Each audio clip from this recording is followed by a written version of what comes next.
চীনের চাপ বাড়িয়ে সাম্প্রতিক সময়ে একের পর এক পদক্ষেপ নিয়েছে ভারত। এবার ভারত মহাসাগরীয় অঞ্চলে চীনের ক্রমবর্ধমান নৌতৎপরতাকে রুখতে ইন্ডিয়ান নেভিতে যুক্ত হল ভারতের দ্বিতীয় পারমাণবিক শক্তিচালিত সাবমেরিন আইএনএস আরিঘাট।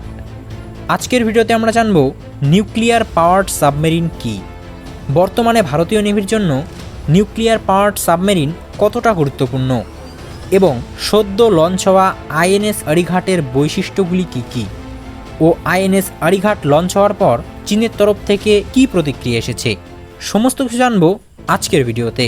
তো চলুন সময় নষ্ট না করে ভিডিওটি শুরু করা যাক।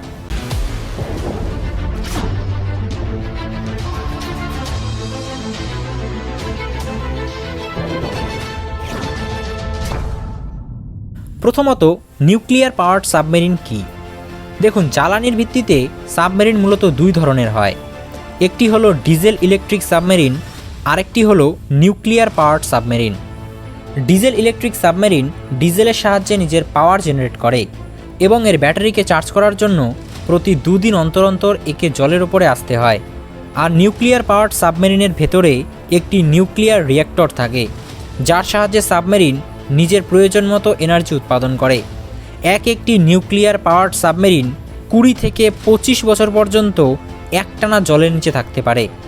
যদিও 2-3 মাস অন্তর অন্তর একে জলের বাইরে বেরিয়ে আসতে হয়, কিন্তু তার কারণ জ্বালানি নয়, তার কারণ সাবমেরিনে থাকা ক্রু মেম্বারদের রেশন সাবমেরিনের ভেতরে নিয়ে যাওয়া। এবার এক নজরে দেখে নিই আইএনএস আরিঘাটের বিশেষত্বগুলি কী কী। আরিঘাট কথাটির অর্থ হলো শত্রুঘাতক।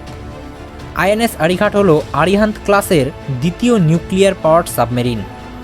এই শ্রেণীর প্রথম সাবমেরিন আইএনএস আরিহান্তের নামানুসারে এই ক্লাসের সমস্ত সাবমেরিনকে আরিহান্ত ক্লাস সাবমেরিন বলা হয়। আইএনএস আরিঘাটের ওজন প্রায় 6000 টন। এর মধ্যে K-15 সাগরিকা নামের ব্যালিস্টিক মিসাইল লাগানো রয়েছে, যার মারণ ক্ষমতা 700 থেকে 1900 কিলোমিটার পর্যন্ত হতে পারে।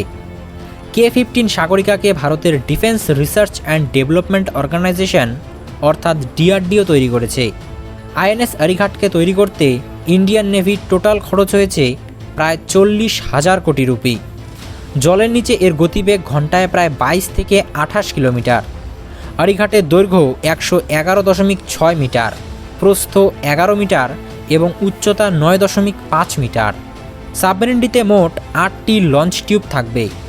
আরিঘাট সমুদ্রের 980 থেকে 1400 ফুট নিচ দিয়েও চলতে সক্ষম। এই আরিঘাটের মাধ্যমে জলের তলা থেকে পারমাণবিক হামলা চালানো সম্ভব। বন্ধুরা, পৃথিবীতে এখনও পর্যন্ত মোট 6টি দেশ এই পারমাণবিক শক্তিচালিত সাবমেরিন তৈরি করতে পেরেছে। এর আগে চায়না, ফ্রান্স, রাশিয়া, UK ও US এর কাছে নিজস্ব তৈরি নিউক্লিয়ার পাওয়ার্ড সাবমেরিন মজুদ ছিল। 2017 সালে আইএনএস আরিহান্ত লঞ্চের মাধ্যমে ভারতও এই লিস্টে যুক্ত হয়। বর্তমানে চীন ও পাকিস্তানের হুমকি মোকাবেলায় ভারতের অন্তত 18টি ডিজেল ইলেকট্রিক সাবমেরিন ও 10টি নিউক্লিয়ার পাওয়ার্ড সাবমেরিনের প্রয়োজন, কিন্তু সেখানে ভারতের কাছে মাত্র 2টি নিউক্লিয়ার সাবমেরিনই অ্যাক্টিভ রয়েছে, যেখানে চীনের কাছে ইতিমধ্যেই 70 থেকে 80টির মতো সাবমেরিন মজুদ আছে এবং খুব দ্রুত গতিতে চীন এই সংখ্যা আরও বৃদ্ধি করছে। যদিও আইএনএস আরিঘাট লঞ্চের পর চীন কিছুটা হলেও ব্যাকফুটে এসেছে।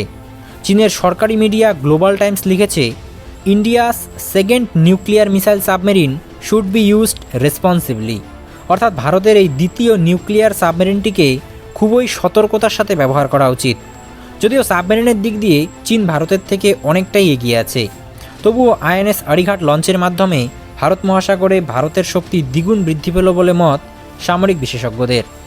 বন্ধুরা, আজকের ভিডিওটি এ পর্যন্তই।